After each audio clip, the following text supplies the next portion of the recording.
المشاهدون الأكارم أسعد الله أوقاتكم أينما كنتم بكل خير. نشرة الأخبار نقدمها لكم من تلفزيون دولة إريتريا، وكالعادة نستهلها بأهم وأبرز العناوين.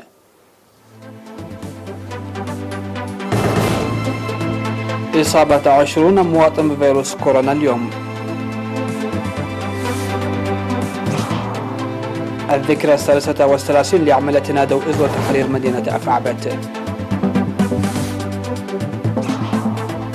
جهود لرفع إنتاج العسل في الإقليم الأوسط.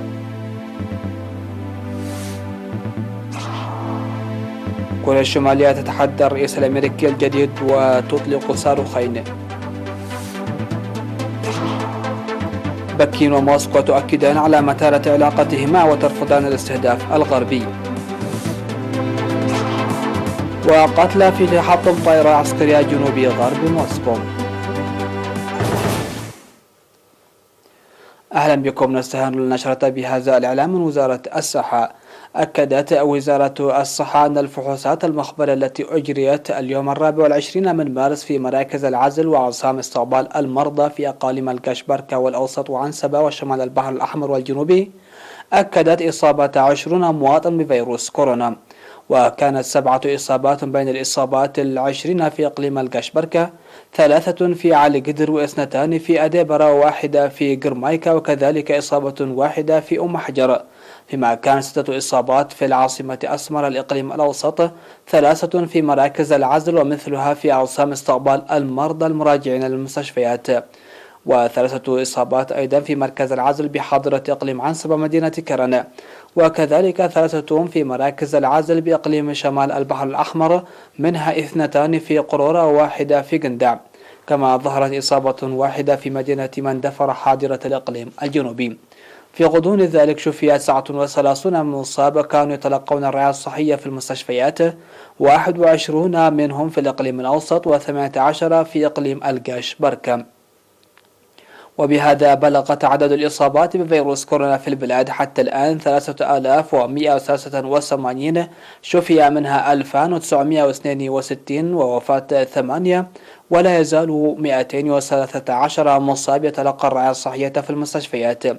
وزارة الصحة 24 من مارس 2021.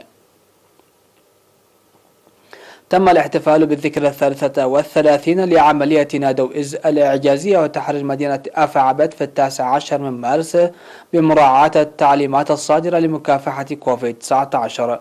وأوضح مدير مديرية أفعبت السيد أحمد محمد نور رجب في مراسم الذكرى التي حفلت ببرامج ثقافية وفنية، أوضح رزانة المعجزة التي نفذتها الجبهة الشعبية لتحرير إريتريا قبل 33 عاما. في غضون ذلك أفاد مراسل وكالة الأنباء الإريتريا إرينا تنظيم أنشطة تشجير فعالة. يذكر بأن الجبهة الشعبية لتحرير إريتريا نفذت في الفترة ما بين 17 و19 من مارس عام 1988 عملية هامة دمرت خلالها جبهة نادو إز وهزمت جيش العدو المدجج بالعدة والعتاد الذي كان يتباهى به الدرج، وحررت مدينة أفعبت. قال رئيس جمعية مربوع النحل في الإقليم الأوسط السيد هبتاب الجهاد إن الجمعية تسعى جاهدة لرفع إنتاج العسل وتقديمه إلى الأسواق بأسعار مناسبة. وأوضح أن الجمعية ومنذ تأسيسها قبل 18 عاما تعمل بجدية لرفع إنتاج العسل كما ونوعا وسد احتياجات الأسواق، داعيا الجهات المعنية اتخاذ الإجراءات للحد من بيع العسل المغشوش في بعض الأفراد والمرافق غير المسؤولية. وأشار سكرتير الجمعية السيد قبر هوت فاسيل إلى رفع إنتاج العسل إلى أكثر من 600 كنتال حاليا بعد أن كان 95 كنتال عام 2018. وتقوم الجمعية بفحص العسل الذي يأتي من المزارعين وتقديمه للسوق، موضحا انخفاض سعر العسل من 300 نقفة إلى 190 نقفة للكيلو الجرام الواحد. ودعا عضو الجمعية السيد ميكائيل تخلي المواطنين لاتخاذ الحيطة من شراء العسل المغشوش.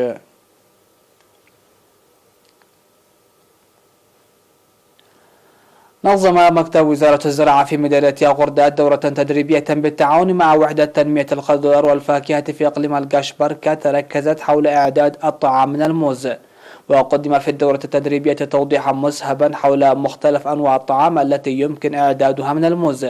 وذكرت عضو وحدة تنمية الخضروات والفواكه في إقليم الكاشبركة الشابة ليديا تخلى ميكائيل أهمية الدورة التدريبية باعتباره أن أكثر من 86% من إنتاج الفواكه في الإقليم هو الموز.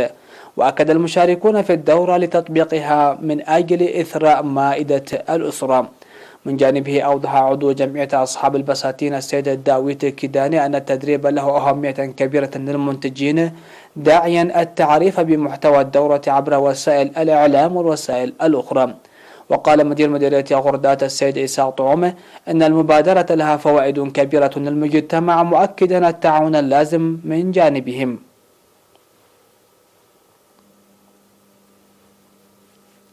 أفادت عيادة صارت في مدينة جندة عن انخفاض الأمراض المعدية نتيجة تسيير أنشطة التوعية الصحية المكثفة والخدمات المقدمة.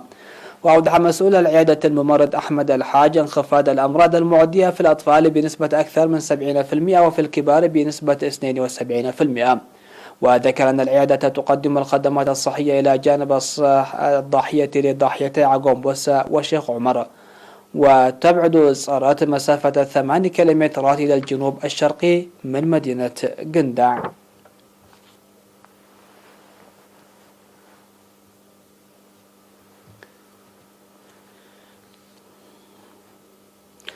مشاهدينا، فاصل قصير ومن ثم نعود لمتابعة الأنباء على الصعيد العالمي، فتفضلوا بالبقاء معنا.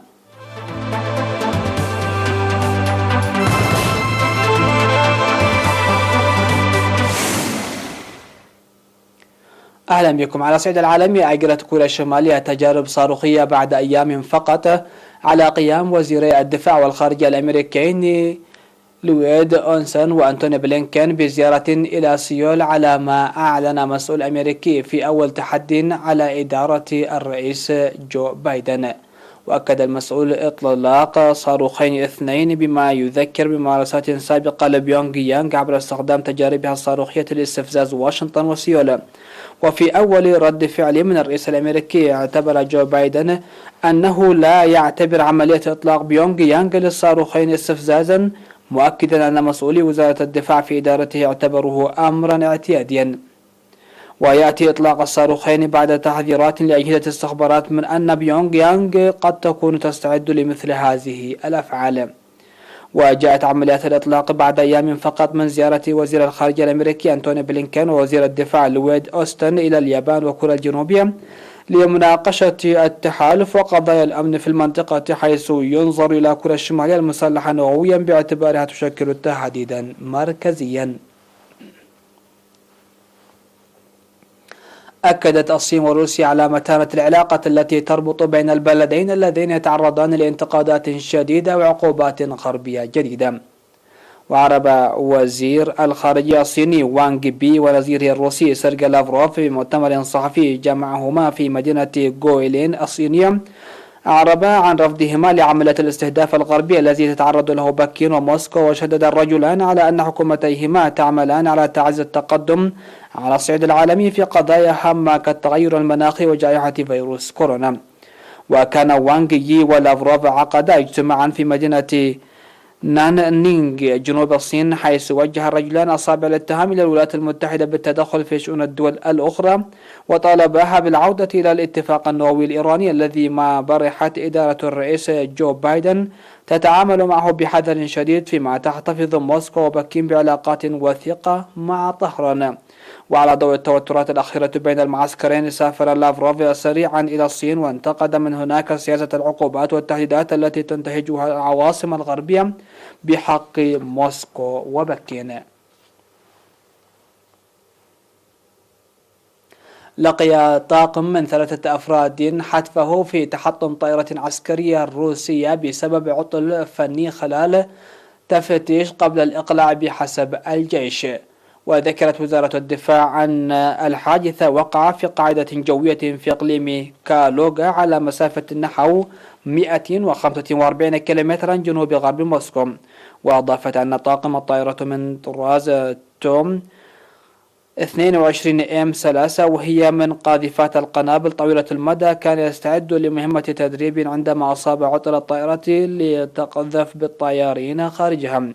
كما قالت أن ارتفاع الطائرة لم يكن كافيا لفتح المناطيد، ولقيت 3 حتفهم متأثرين بجروح. وأطلقت تحقيقا رسمي في الواقعة يشار إلى أن هذا الطراز من الطائرات هو قاذفة قنابل أسرع من الصوت طويلة المدى ذات محركين قادرة على حمل أسلحة نووية.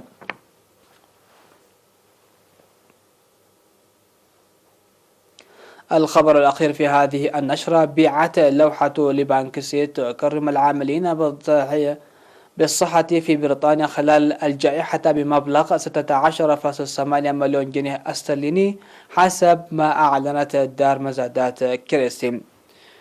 وستذهب عائدات البيع لتمويل منظمات الصحة والجمعيات الخيرية في أنحاء المملكة المتحدة وفقا للدار. العمل الذي رسمه فنان الشارع الغامض بعنوان جيم تشينجر ظهر أول مرة على جدار مستشفى ساوثهامبتون العام في جنوب إنجلترا في مايو خلال الموجة الأولى للجائحة. وقالت دار المزادات أن سعر البيع يعد قياسيا بالنسبة لأعمال بانكسي، وأضافت أنها ستتبرع بحصة كبيرة من مبلغ الشراء للمنظمات الصحية.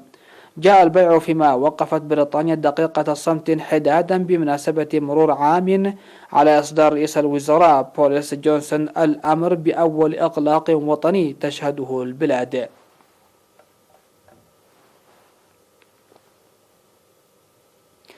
مشاهدينا الكرام، هكذا انتهت النشرة. هذه تحيات وتحيات الفريق العامل، ودمتم في أمان الله.